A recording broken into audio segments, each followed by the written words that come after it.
Nossa, será que é minha internet? Aí. Beleza. Então,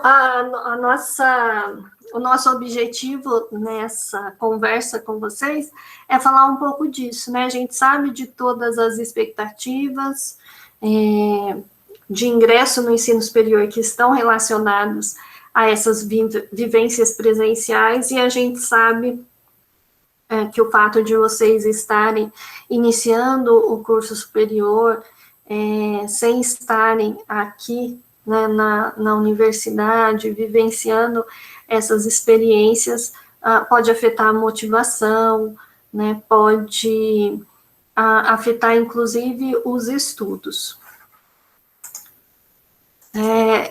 O primeiro ano na universidade, ele é um tema tão importante, é um período tão importante que existem muitos pesquisadores e inúmeras pesquisas que tratam especificamente das vivências dos estudantes, vivências acadêmicas no primeiro ano. Então, quando o aluno entra na faculdade, muda a rede de amigos, né, o círculo de amigos que ele tinha, que às vezes vem desde a infância, é alterado, né? Ele começa a conviver com outras pessoas, já não vê tanto esses amigos como era na escola, no ensino médio. Muitos mudam de cidade e aí vem com menos frequência ainda, além dos amigos, também a família. O ingresso no ensino superior, ele também está relacionado à transição para a vida adulta.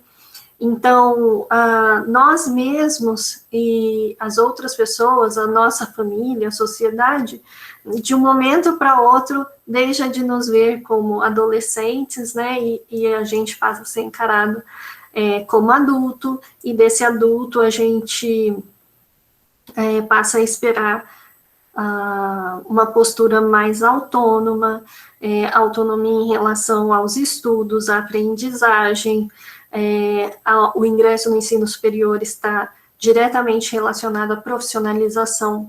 Então, tem essa questão também de a gente estar formando um profissional, um adulto que vai atuar profissionalmente, e tudo isso acaba impactando na nossa autopercepção, às vezes na nossa segurança. Muitas pessoas podem questionar a sua escolha de curso, questionar a sua escolha de ter mudado de cidade. Então, as pesquisas já indicam que vivências positivas no primeiro ano, elas são essenciais para a permanência e o sucesso acadêmico dos estudantes. Então, a gente tem uma série de pesquisas já sobre esse ingresso no primeiro, na universidade, como é esse primeiro ano, que pode melhorar essa experiência para os estudantes, mas vocês estão vivendo uma situação diferente, né, porque vocês não estão aqui. Então, muitas das experiências que a gente sabe que são importantes para o estudante, por exemplo, conhecer o campus, saber onde são os departamentos, os setores da universidade que ele precisa conhecer quando precisar de apoio, de ajuda ou de assuntos administrativos, a convivência presencial nos ambientes da universidade que são já famosos entre os estudantes, né, e que viram marcos aí para os estudantes se encontrarem, para estudarem, para descansarem. Tudo isso vocês não estão vivenciando, e eu imagino que isso gera uma certa frustração.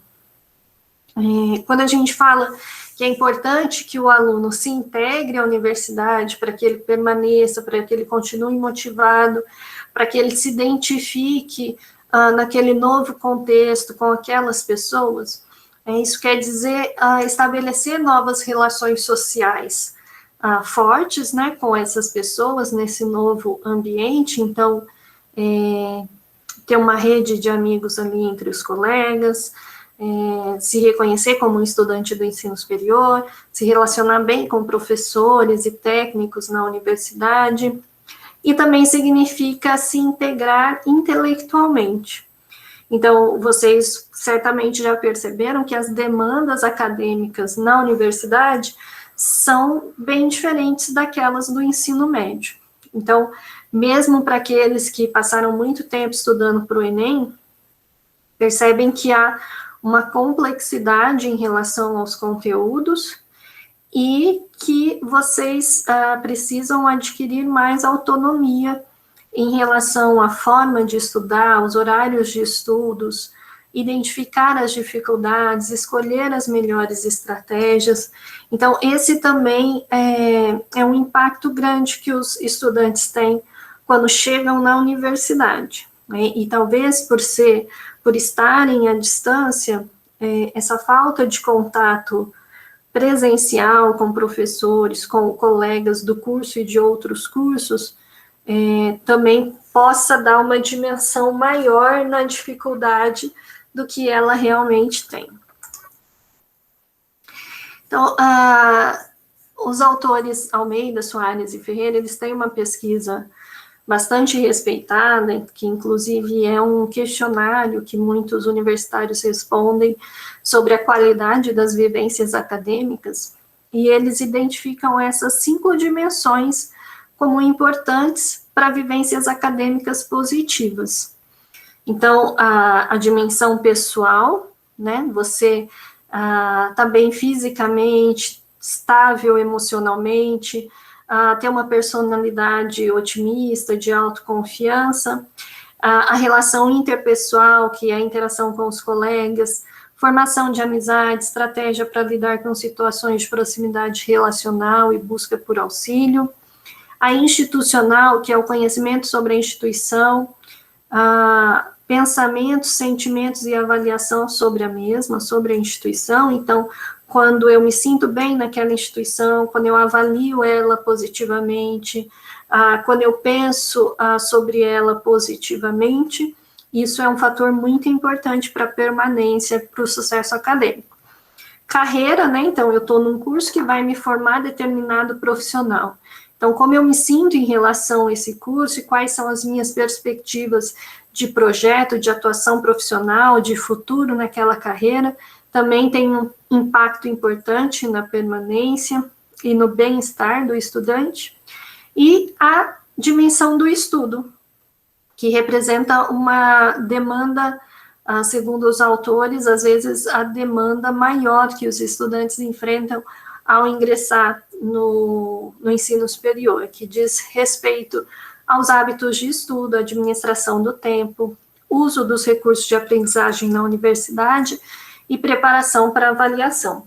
Então, como eu disse no início, eu trabalho com o apoio pedagógico aos alunos de graduação e pós-graduação, então, eu acabo tendo uma atuação maior nessa dimensão, na dimensão do estudo, porque são as demandas que os alunos mais trazem para esse setor. É claro que quando você tem questões, por exemplo, da dimensão pessoal, isso vai afetar o seu desempenho acadêmico, bem como de relações interpessoais. Se eu não me sinto bem no meu grupo de colegas do curso ou com os professores, se eu não me sinto motivado com a minha carreira, isso com certeza afeta a minha motivação para estudar.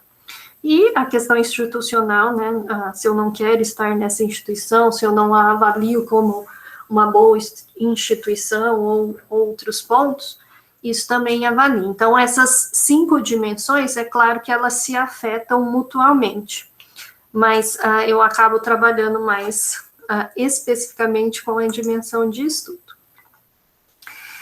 E por isso que mais um pouquinho para frente eu vou focar na questão de estudos. E aí, o que é? Eu fiquei pensando o que está sendo para vocês ingressar na Unifal durante a pandemia, né? Pensei em coisas que os estudantes da Unifal fazem com frequência e que fazem parte da cultura de ser estudante da Unifal, né? E que talvez vocês nem entendam agora, mas vão entender quando chegarem nas aulas presenciais, né? Então, vocês não podem aglomerar no hall do V para conversar com os amigos, para comer na cantina, ou simplesmente para ficar lá esperando a próxima aula.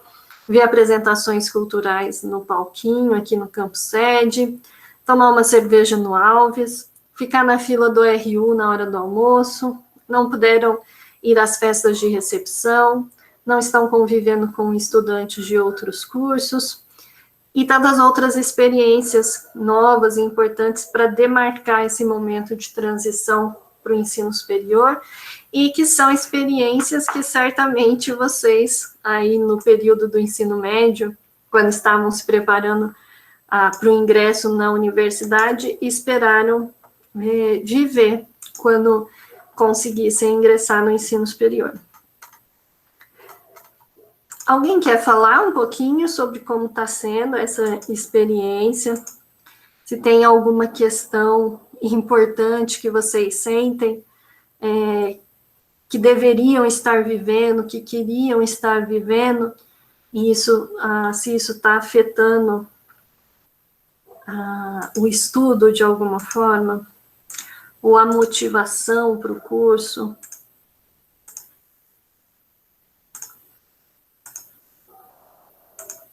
Não?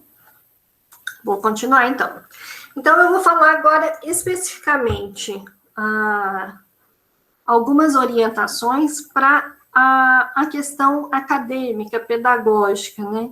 Que são questões que valem para os alunos que ingressam também numa situação regular, né, de aulas presenciais, mas que vocês provavelmente já perceberam que são essenciais nesse período à distância. Então, no apoio pedagógico, a gente sempre trabalha com os alunos com a questão da autorregulação da aprendizagem, e que talvez vocês ainda não tenham tido contato na educação básica, né? A gente não tem essa tradição de falar sobre pensar sobre o nosso processo de aprendizagem, conhecer e estudar estratégias de aprendizagem. Então, ser um aluno autorregulado ou a autorregulação da aprendizagem é um processo ativo e construtivo, através do qual os aprendizes, os estudantes, estabelecem objetivos, procuram monitorar e regular sua cognição, motivação e comportamento, dirigidos e restringidos pelos seus objetivos e fatores contextuais do ambiente. Então, embora a gente use o termo autorregulação, né, e ele está muito relacionado a como eu planejo, monitoro, regulo o meu comportamento, a minha motivação, os meus pensamentos, isso não significa que a gente ignore o que acontece no ambiente, pelo contrário, né? O ambiente socioeconômico em que a gente vive, o ambiente físico, mesmo condições físicas, condições emocionais, todas essas vão afetar os nossos resultados, né? O que a gente sempre busca é o monitoramento dessas situações, até para a gente ter estratégias, muitas vezes, de exigir nossos direitos, exigir uma situação melhor, ou buscar estratégias para solucionar algumas condições. Então, estratégia de aprendizagem é tudo aquilo que eu uso para aprender. Então, pode ser desde uma estratégia de planejamento, que é uma estratégia metacognitiva, né? Planejar, monitorar meus resultados, monitorar meu desempenho, pensar sobre como eu aprendo, ou uma estratégia cognitiva, por exemplo, escolher se eu vou usar um resumo, um fichamento, e aplicar, né? Usar essa técnica, enfim, são estratégias de aprendizagem. Esse é o ciclo da aprendizagem autorregulada, e nele o que é importante vocês entenderem é que a gente sempre deve pensar nas nossas atividades em antes, durante e depois. Então, eu tenho que ter uma fase de planejar, eu tenho que ter a fase da execução e tenho que ter a fase da avaliação, isso é cíclico. Então, tudo que eu aprendo numa tarefa, ela tem que servir de elemento na minha avaliação, e depois eu vou usar no planejamento da próxima tarefa. O que eu faço na fase prévia, na fase de planejamento? Né, os estudantes costumam ignorar essa fase de planejamento e de avaliação e focar focar só na execução, né? Aquela coisa, eu vou sentar e fazer, muitas vezes não sabe o que vai fazer, né? Tem um horário que vai estudar lá, que está disponível, mas não sabe o que vai estudar, o que tem que fazer, qual que é o objetivo naquele momento. Então, a fase de planejamento, eu faço análise da tarefa, eu estabeleço os objetivos daquela tarefa, quais são minhas crenças motivacionais para aquela tarefa em particular, eu me sinto capaz de fazer, isso está influenciando a minha motivação para fazer, isso está me fazendo procrastinar, então, essa análise das suas crenças motivacionais e planejo quais estratégias eu vou usar. A fase da execução, né, que é a fase propriamente dita de realizar a tarefa. Então, esse exercício de focalizar a atenção naquele tempo da tarefa. O monitoramento metacognitivo, então, como está sendo meu desempenho, eu estou aprendendo, o ambiente está adequado, minha concentração aqui está funcionando, está adequada, eu me distraio. Se eu me distraio, por que eu estou me distraindo? O que eu estou pensando? O que eu estou sentindo? E a fase de avaliação, em que eu realizo um julgamento pessoal sobre o meu comportamento, meu desempenho, faço atribuições causais. Então, aconteceu isso, por que aconteceu? Qual comportamento ou qual elemento que fez isso acontecer dessa forma? Tenho autorreações e reações adaptativas para a próxima tarefa, para corrigir o que não deu certo ou para identificar aspectos que funcionem. Então, esse ciclo, tentem pensar nele para toda atividade que vocês vão fazer, planejamento, execução, avaliação. Podem pensar em PLEIA, que é a sigla, planejamento, execução e avaliação. E não é uma coisa assim que vai demorar um tempão você fazendo cada coisa, né? Na verdade, você, quando tem consciência dessas fases, você faz as coisas mais rapidamente.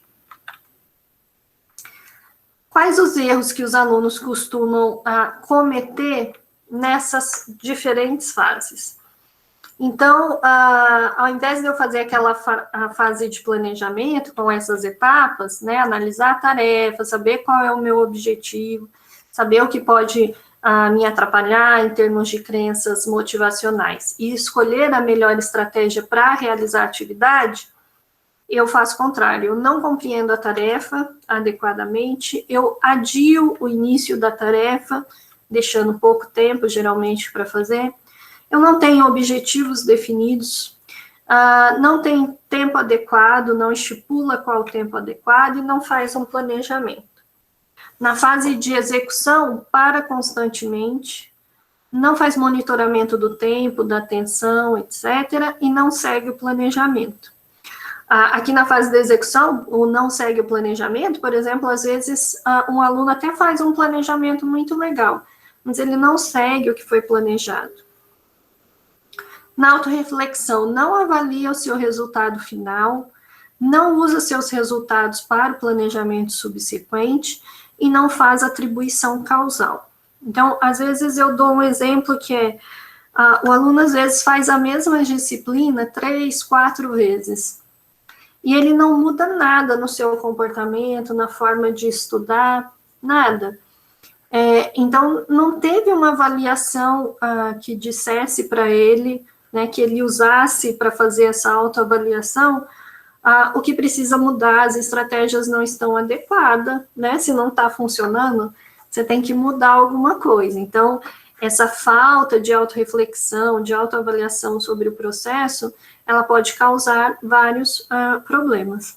E vocês, estando em casa, e aí já essa autonomia que já é mais exigida no ensino superior, ela ainda toma uma dimensão maior, estando totalmente em atividades remotas, porque vocês não têm marcos de regulação de horários, muitos professores não estão fazendo aulas síncronas, né? Então, disponibilizam o vídeo da aula, dependendo da proposta que o professor adotou. Então, vocês têm que ter, além desse planejamento em relação ao que vocês fazem fora do horário de aula, também tem que definir que horário eu vou assistir a aula. Então, por exemplo, para quem está tendo aulas síncronas, não é geralmente uma boa estratégia deixar de assistir a aula no horário em que ela acontece, pensando em assistir a aula gravada depois,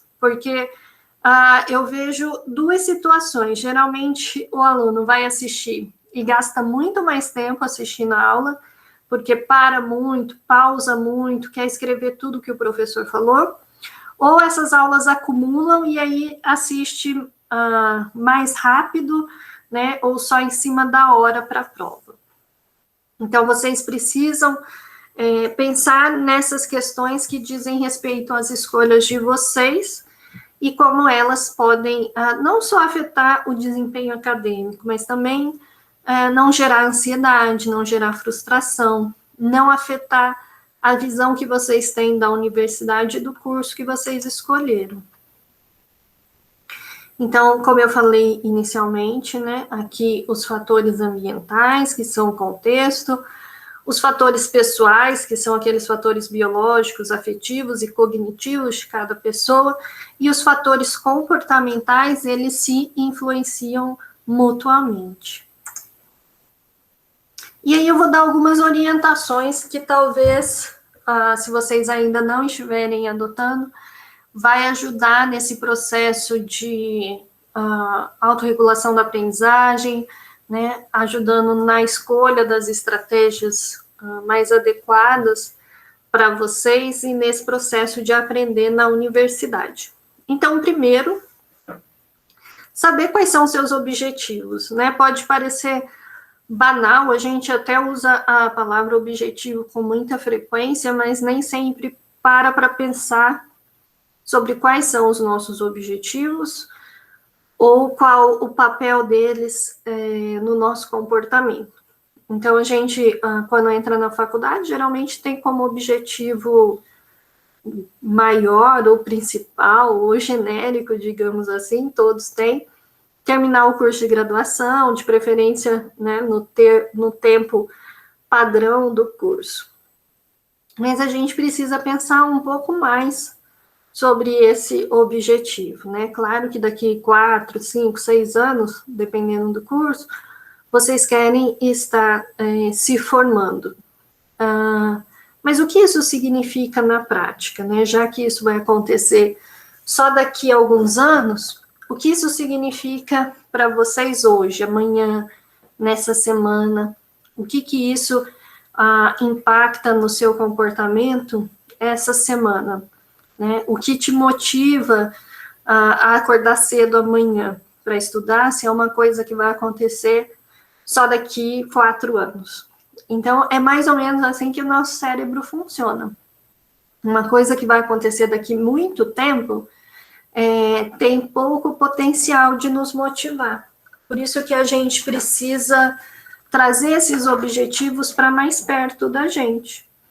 Então, para eu passar na faculdade, tem coisas que eu preciso fazer essa semana, tem coisas que eu preciso fazer amanhã, tem rotinas que eu vou precisar adotar na minha vida nesse período de tempo, que são essenciais para que eu me forme daqui 4 anos.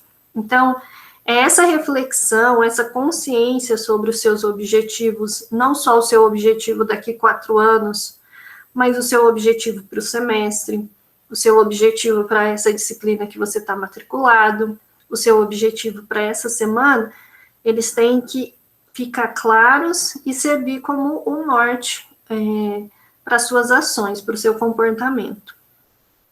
Tem 3 características nos objetivos que vocês precisam lembrar quando forem pensar sobre objetivos. Então, eles precisam ser concretos, realistas, está escrito errado aqui, é concreto, realistas e avaliáveis. O que é um objetivo concreto? Tem um exemplo que é alegórico até, que é a gente, né, chegar no início do semestre, no início do ano e dizer, você é um bom aluno, esse semestre você é um bom aluno. Esse é um objetivo pouco concreto, né? Na verdade, um objetivo muito abstrato, porque o que é ser um bom aluno, uma boa aluna? Você antes tem que definir quais características ou quais comportamentos tem esse bom aluno, essa boa aluna que você quer ser. Então, é assistir todas as aulas, é fazer anotações, entregar as atividades com antecedência, ter um planejamento semanal, enfim. Então, sempre tentem estabelecer objetivos concretos.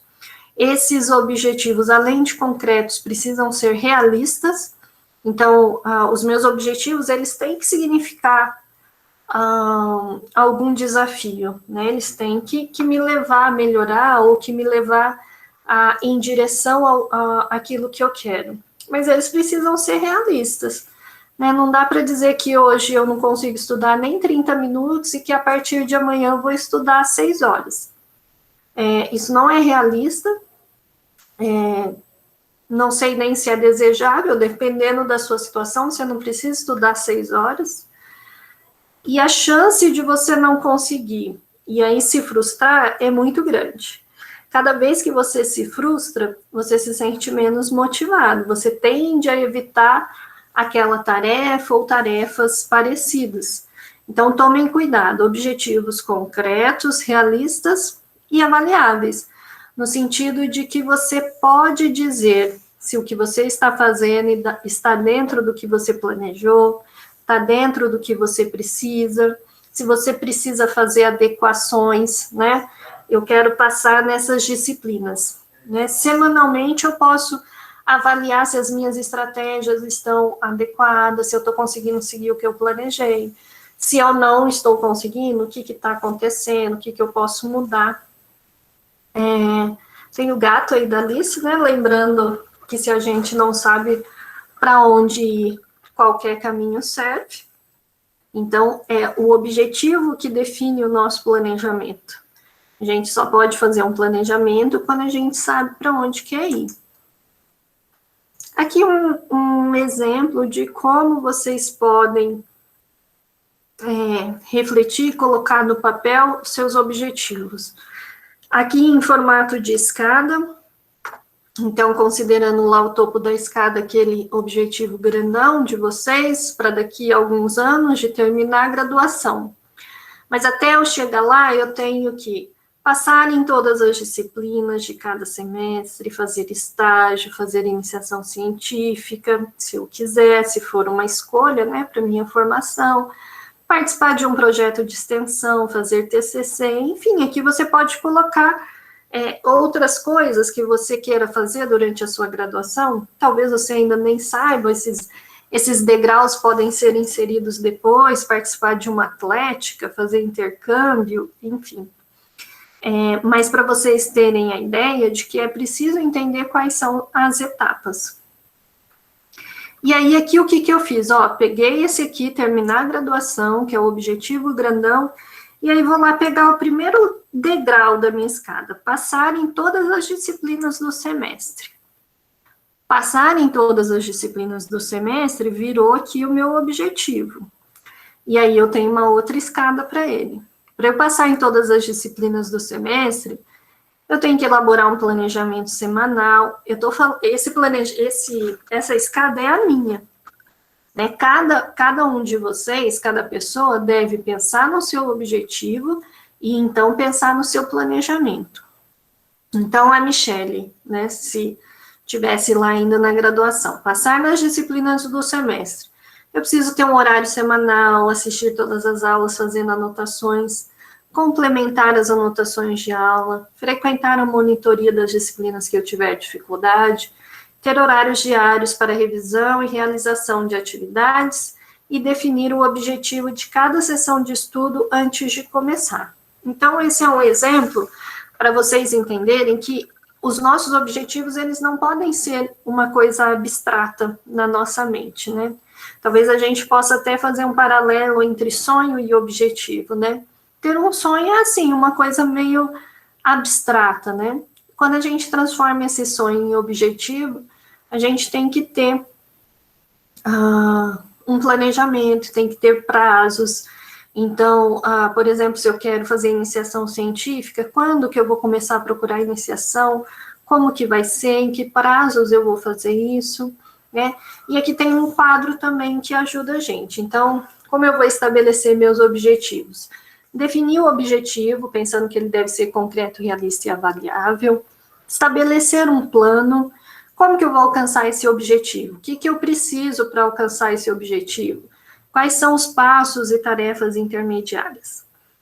Monitorar se eu estou seguindo o previsto, se o que eu estou fazendo me conduz ou me desvia do meu objetivo, e tirar consequências. O que que é tirar consequências? O que que eu preciso mudar? O que que eu preciso voltar a fazer? O que que não está certo no meu planejamento? E avaliar. Alcancei o objetivo? Sim, não, por quê? Por exemplo, assistir todas as aulas fazendo anotações. Eu posso avaliar semanalmente, eu assisti todas as aulas? Sim, consegui em todas as aulas. Não, por que que eu não fui em todas as aulas? Tal dia eu estava com muita preguiça, fui dormir muito tarde, fiquei muito tempo no celular de madrugada, não acordei. Opa, então aqui eu já identifiquei um comportamento que está me prejudicando. Ou não, fui em todas as aulas, mas não consegui fazer anotações. Ou as anotações que eu fiz não estão adequadas. Então, o que que eu preciso mudar nisso? Onde que eu procuro novas estratégias de anotações? Eu estou me distraindo muito na aula, é o celular, eu estou cansado, o que que é? Então, é fazer esse processo de monitorar e avaliar o tempo todo. Lembrando das condições do contexto também. Né? Muitas vezes a gente está com preocupações básicas, né? Por exemplo, meu aluguel vence a semana que vem, eu estou sem bolsa, não tenho dinheiro também, como que eu vou fazer?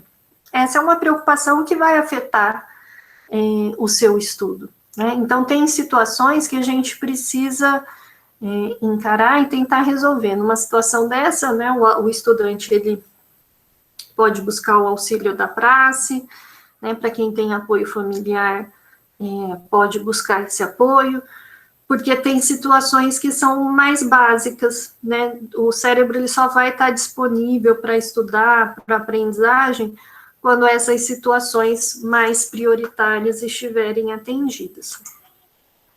Aqui é uma outra forma de organização, só para vocês verem que não tem uma forma correta de vocês se organizarem ou de escolherem as suas estratégias. Aqui é aquele mesmo conteúdo, basicamente, só que eu complementei cada etapa lá da graduação, mas fazendo aqui em forma de mapa mental. Desse mapa mental, né? Vocês também podem fazer aquele mapa mental com centro e tal. Então, lá, passar em todas as disciplinas do semestre, o que que eu vou fazer estágio, iniciação científica, projeto de extensão e TCC. E aqui não esquecer que o imprescindível é que você monitore o andamento dos seus objetivos e a estratégia que você está utilizando, ou as estratégias que você está utilizando. Vá sempre fazendo os ajustes, porque a gente vai mudando, a gente vai percebendo coisas, a gente vai deixando de lado algumas ideias que a gente tinha no início da graduação e vai querendo coisas diferentes. Então, sempre fazer essa avaliação, né, esse novo olhar para o que você tem como objetivo, para ir fazendo os ajustes. E sempre nos avaliar em relação a nós mesmos, né? Não ficar nesse processo adoecedor de olhar para os colegas ou para pessoas que já se formaram e sempre achar que para eles era mais fácil, ou que eles fizeram mais coisas, né? Entrar num ciclo de autodepreciação, de insegurança. E cada um tem seu tempo. Até a questão do tempo do curso, que eu falei, às vezes o curso tem 4 anos, E tudo bem você fazer em 5, 6 anos, né? Se esse é seu tempo, se é o tempo que você precisa, se está de acordo com as suas necessidades, com os seus planos, se é a forma como dá para você fazer nesse momento. Então, sempre fazer essa autoavaliação em relação aos seus progressos, às suas dificuldades e aos seus desafios. E nesse momento da pandemia, lembrar que esses são desafios que existem também no presencial. Né? É claro que a gente tem aí em algumas situações, como a de gerenciamento do tempo, eu acho que agora no ensino remoto é muito mais difícil gerenciar o tempo, né? Porque a gente está em casa, a gente estuda em casa, trabalha em casa, descansa em casa, come em casa. Então, aquela sensação de, ai, terminei o dia de aula, vou para casa agora descansar, ou terminei o trabalho, vou para casa, não existe. A cama está muito perto, a TV está muito perto, a geladeira está muito perto, então todas essas distrações, elas podem nos afetar. Para vocês, o fato de não poder fazer novos amigos, né, presencialmente, de não poder conversar no RU, no campus e nas festas, também pode ser um fator que atrapalha a motivação, mas eu acho que manter em mente essa questão do ser provisório, né, logo vocês estarão aqui presencialmente, pode ajudar bastante. E aí, beleza, pensou nos objetivos, tá? Nesse momento claro para vocês, vamos pensar no planejamento. Então, você já se conhece um pouco como estudante, então antecipe as dificuldades que você costuma ter. Procrastina demais? Como que você procrastina? Eu penso que eu tenho que limpar a casa antes de estudar, ou que eu tenho que fazer uma comida gostosa, ou que eu tenho que resolver outras questões. Então, já se antecipa. O que você vai fazer se essa situação ocorrer? Que estratégia você vai adotar? Uma boa estratégia nesse caso, por exemplo, é falar, não, eu vou sentar aqui e vou fazer essa atividade pelo menos por 30, 40 minutos, porque a tendência é nosso cérebro se concentrar na tarefa, né, fazer de fato, então tira o celular, e aí você consegue fazer com mais facilidade, percebe que não era tão difícil quanto você pensou, e a tendência é você terminar. Estabeleça prazos no seu cronograma, então não deixa só o prazo que te deram, né? O professor pediu um artigo para entregar no final do semestre. Mas até você ter o artigo pronto para entregar no final do semestre, são várias etapas. Então, estabeleça prazos para cada uma dessas etapas. Lembre-se que o seu planejamento, o seu cronograma, ele não pode ser só pensando em estudar, estudar, estudar. Descansar é tão importante quanto esses momentos produtivos, né, ou produtivistas. Então, ter momentos de descanso todos os dias, ter momentos mais longos de descanso no final de semana, isso é necessário. Você não pode se sentir culpado por descansar. Quando você estiver descansando, desligue das outras atividades, faça coisas que você gosta, ou não faça nada. Enfim, o descanso tem que estar também aí no seu planejamento. Na fase de realização, controlar afetos e cognições, controlar não é no sentido de dirigir, é de perceber, de saber o que está te afetando, o que está dificultando, ou o que está tornando mais fácil a sua aprendizagem. Às vezes a gente não faz esse processo de olhar para a gente, né, de perceber. Você tem a sensação que alguma coisa está te incomodando, ou você está ansioso, ansiosa, mas não para prestar atenção no que acontecimento que te deixou assim, ou qual pensamento que está te fazendo sentir assim. Então, é esse processo de autopercepção, de autoconhecimento, de automonitoramento. Há estratégias adequadas para a tarefa, então vamos pensar que em técnicas de estudo, é preciso que vocês conheçam várias técnicas de estudo, então saber fazer um bom resumo, um bom fichamento, usar a estratégia de mapas mentais, saber estudar bem em grupo, saber como ler um artigo. Vocês precisam conhecer como utilizar essas tarefas e saber quando utilizá-las, né? São escolhas condicionais, dependendo da condição, eu uso esta ou outra tarefa. E aqui, controlar, monitorar e sustentar. Sustentar a consistência, né? Então, posso fazer um planejamento, amanhã eu não consigo seguir, no outro dia, mais ou menos.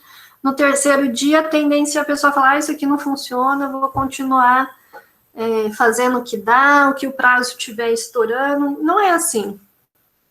A tendência é que seja mais difícil mesmo no começo, até você entender o que funciona melhor. Tudo bem se hoje não deu certo, amanhã vê por que não deu certo e tenta novamente. Então, manter a consistência é essencial para você tirar esses elementos que vão fazer com que você se conheça e que faça escolhas melhores.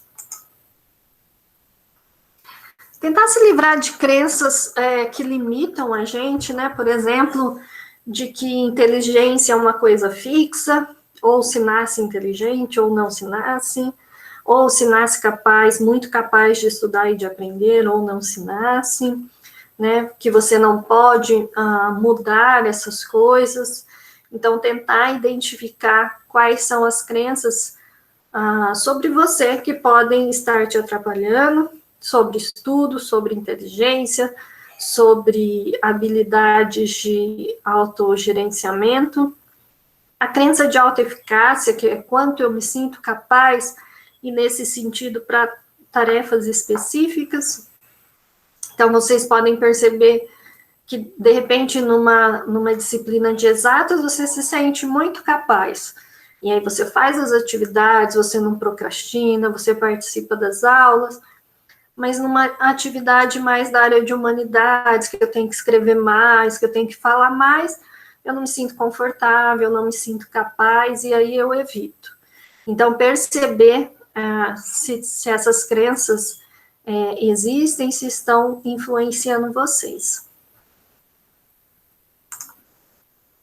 E o automonitoramento, né? Não adianta você estabelecer seus objetivos, fazer um planejamento e não ir acompanhando o funcionamento, né? Porque aí, às vezes, o negócio está desandando, mas vocês não estão prestando atenção e o negócio chega lá no final, não dá certo, mas poderia ter sido corrigido no meio do percurso. O automonitoramento, inclusive, é essencial para vocês pedirem ajuda. Então, inicialmente, no início de uma disciplina, por exemplo, eu percebo que eu não estou entendendo bem aqueles conteúdos, que tem partes que eu não consigo entender bem, e aí eu já posso procurar ajuda no início do semestre. Algumas ferramentas que vocês podem usar aqui no gerenciamento do tempo, só para lembrar que a ferramenta é uma escolha pessoal, eu tenho que saber o que funciona melhor para mim. Então, se vocês ainda não sabem, testem várias ferramentas, aí pode ser um quadro de organização dos horários, em que eu coloco tudo para ter uma percepção geral do meu uso do tempo, pode ser uma agenda virtual, uma agenda física, usar aplicativos, usar técnicas mais analógicas, como o Pomodoro.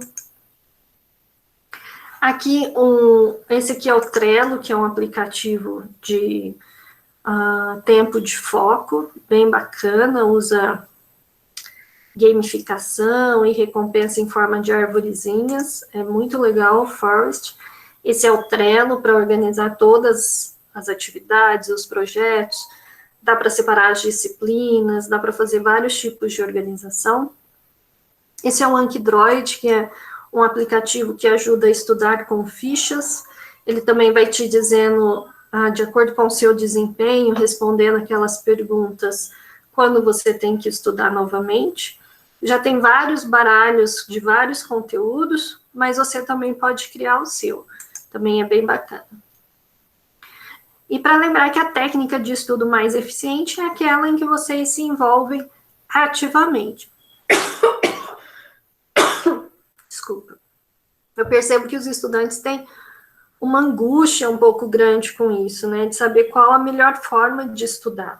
Na verdade, não tem uma estratégia de estudo que vai servir para tudo, né, dependendo da disciplina, da situação, do conteúdo, vocês vão ter que escolher as melhores estratégias de estudo. Agora, todas as pesquisas são unânimes em concluir que quanto mais o estudante se envolve ativamente no estudo, mais eficiente é. Então, se eu ler simplesmente um texto, meu aproveitamento vai ser quase zero. Eu preciso produzir alguma coisa mais concreta daquela leitura, né? Uma anotação que funcione bem para mim, fazer perguntas para aquele texto, dialogar com aquele texto, complementar com outras leituras, fazer um esquema, um resumo, né? E tudo isso são estratégias, interações muito pessoais. Se eu pegar o resumo que o meu amigo fez, certamente não vai ter o mesmo resultado do que eu ler o texto e fazer o meu próprio resumo. Aqui é uma pesquisa que indicou a utilidade de algumas técnicas de estudo. Então, vejam aqui, releitura tem uma utilidade muito baixa.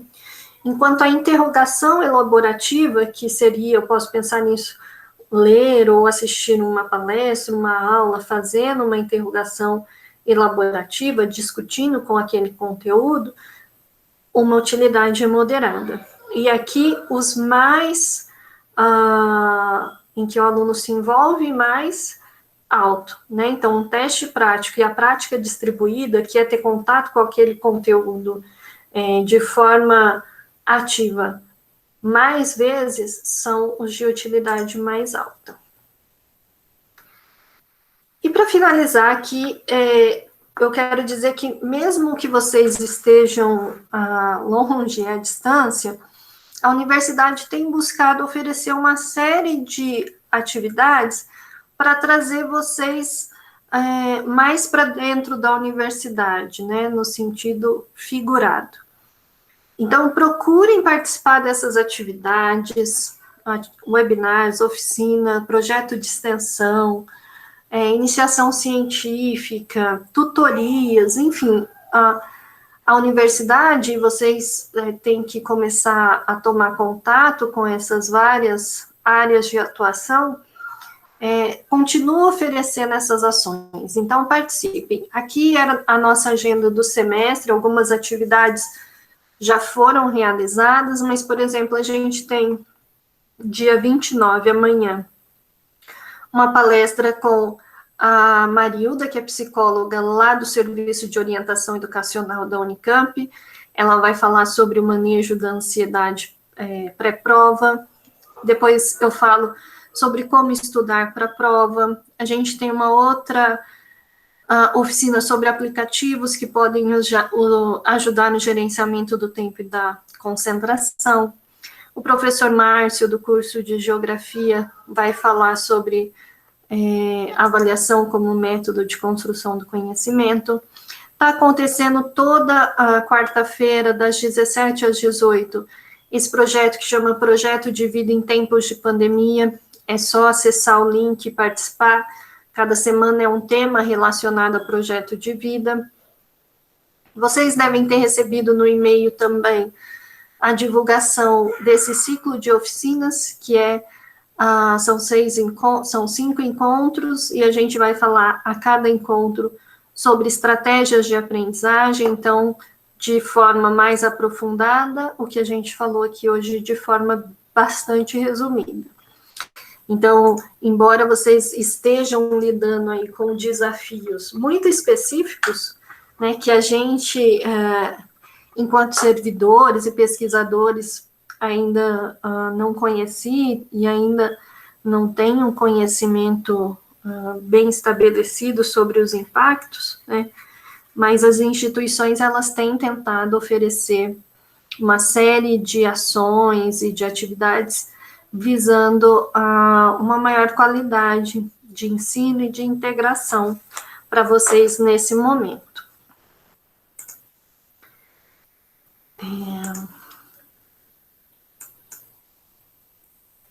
E agora alguém quer fazer alguma pergunta, algum comentário?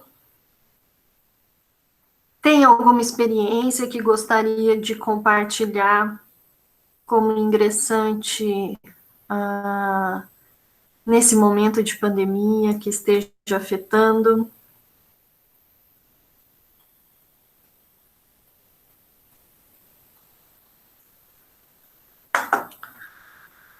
Não? Ninguém quer falar?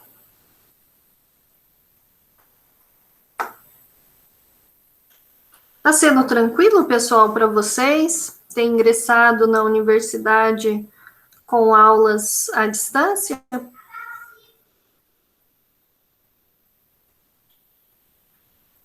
Mais ou menos.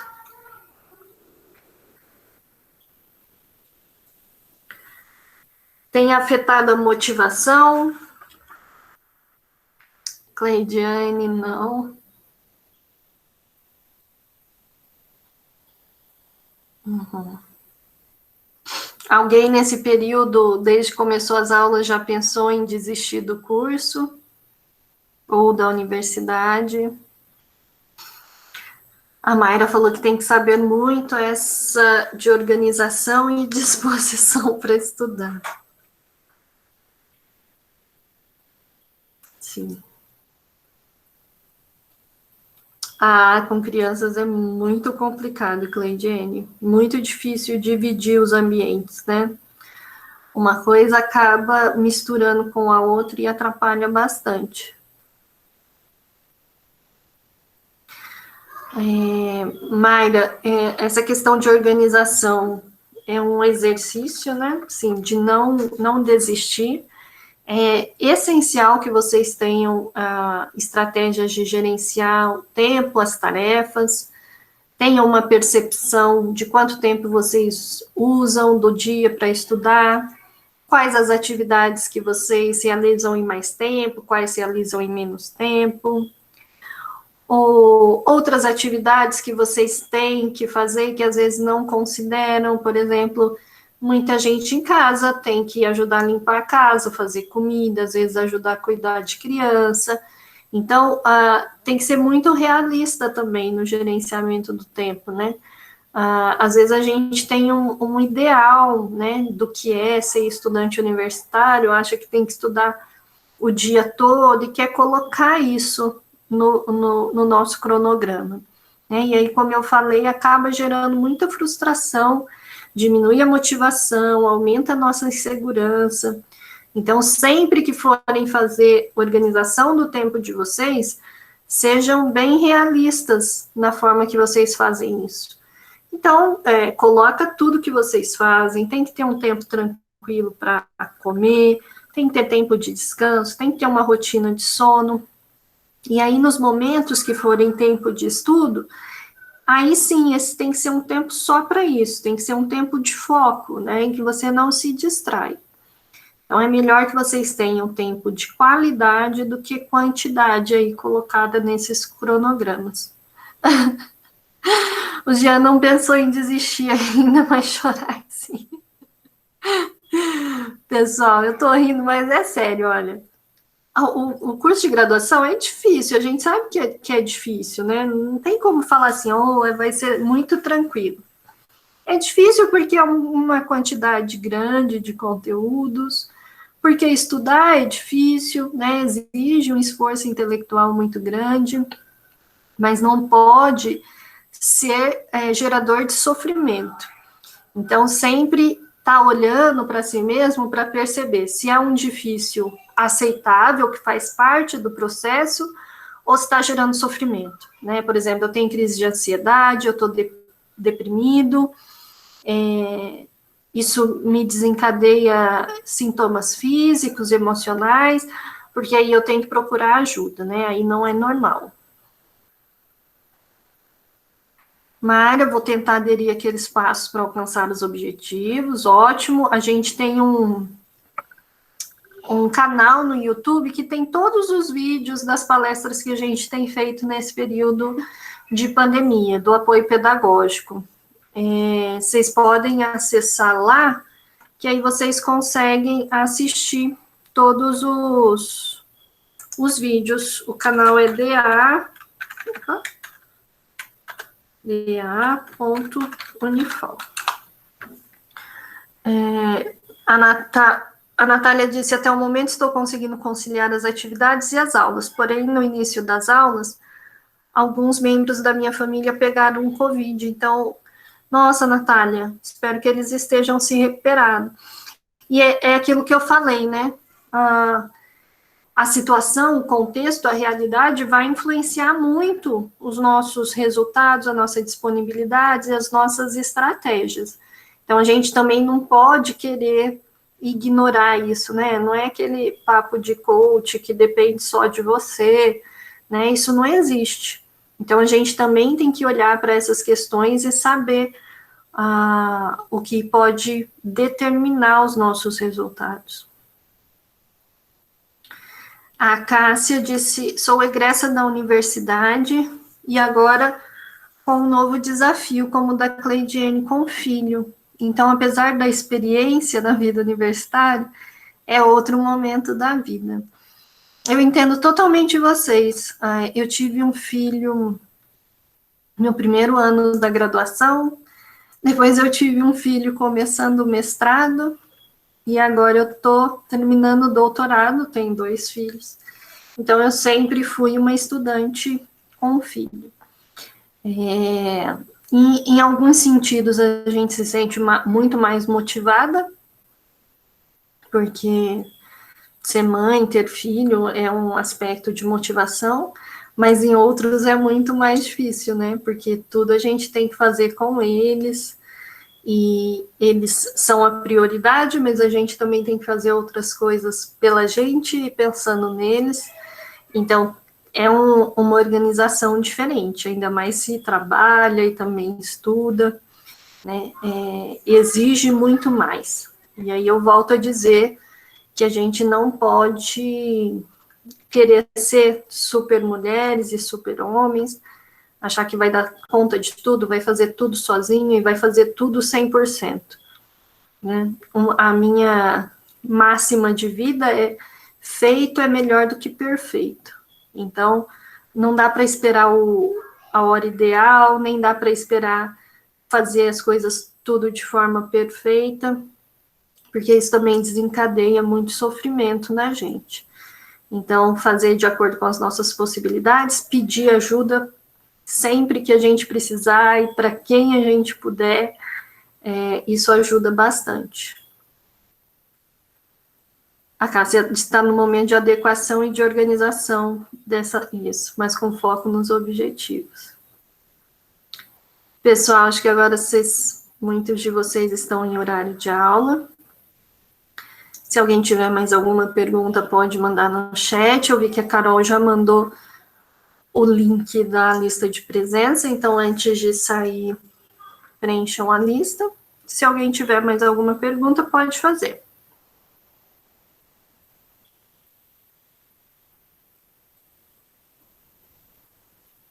Então, boa noite, então, pessoal. Boa semana para vocês. A gente fica disponível lá na praça.